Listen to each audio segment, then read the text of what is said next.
ओशो, जिनको पहले आचार्य रजनीश और बाद में भगवान श्री रजनीश के नाम से जाना गया, 20वीं सेंचुरी के सबसे प्रभावशाली और विवादास्पद कंट्रोवर्शियल स्पिरिचुअल लीडर्स में से एक थे।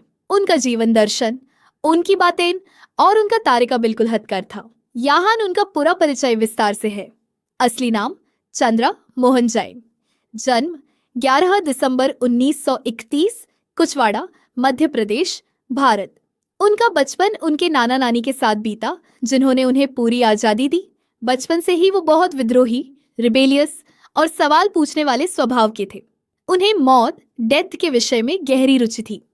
बोधिसत्वा, एनलाइटनमेंट, तारीख 21 मार्च 1953। घटना 21 साल की उम्र में जबलपुर के भनवरताल पार्क में एक मौलश्री पेड़ के नीचे उन्हें आत्मा ज्ञान, एनलाइटनमेंट प्राप्त हुआ। उनका कहना था कि उस दिन उनका पुराना मैन मर गया और एक नई चेतना का जन्म हुआ। एकेडमिक करियर वो फिलॉसफी के प्रोफेसर थे और उन्होंने जबलपुर यूनिवर्सिटी में पढ़ाया। 1960 के दशक में उन्होंने पूरे भारत का दौरा किया और धर्म, समाज और राजनीति पर खुलकर प्रहार किया।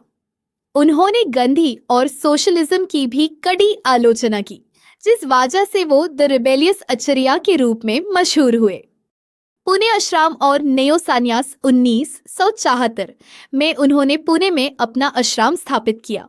उन्होंने नेयो संन्यास की शुरुआत की, जहां उन्होंने कहा कि संन्यास का मतलब दुनिया छोड़ना नहीं, बल्कि दुनिया में रहते हुए ध्यान, मेडिटेशन करना है।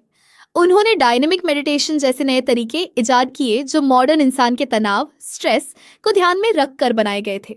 अमेरिका और राजनीशपुरम, द ऑरेगन ईयर्स 1981 में वो अमेरिका चले गए। ऑरेगन के रेगिस्तान में उनके अनुयायियों, फॉलोअर्स ने एक पूरा शहर बसाया जिसे राजनीशपुरम कहा गया। यहाँ वो अपनी 93 रोल्स रॉयस और लग्जरी लाइफस्टाइल के लिए दुनिया भर की मीडिया में छाए रहे। लेकिन अमेरिका सरकार के साथ विवाद और उनकी सेक्रेटरी मां आनंद शीला के गलत कदमों की वजह से उन्हें 1985 में अमेरिका से निकाल दिया गया। ओशो दर्शन, ओशो की टीचिंग्स किसी एक धर्म पर आधारित नहीं थी, बल्कि उन्होंने बुद्ध, जैन, सूफी, तांत्रा और हसीडिज्म सबका निचोड़ पेश किया।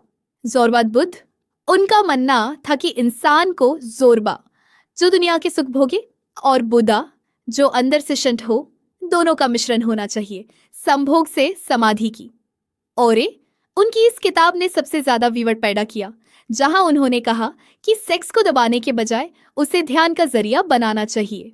सेलिब्रेशन, उनके लिए जीवन एक उत्सव, सेलिब्रेशन था, रोना धोना या त्याग नहीं। अंतिम समय, वो वापस पुणे आश्रम लौट आए और उन्होंने अपना नाम बदलकर ओशो रख लिया। ओशो शब्द ओशियानिक से निकला है। 19 जनवरी 1990 को उन्होंने अपना शरीर छोड़ा।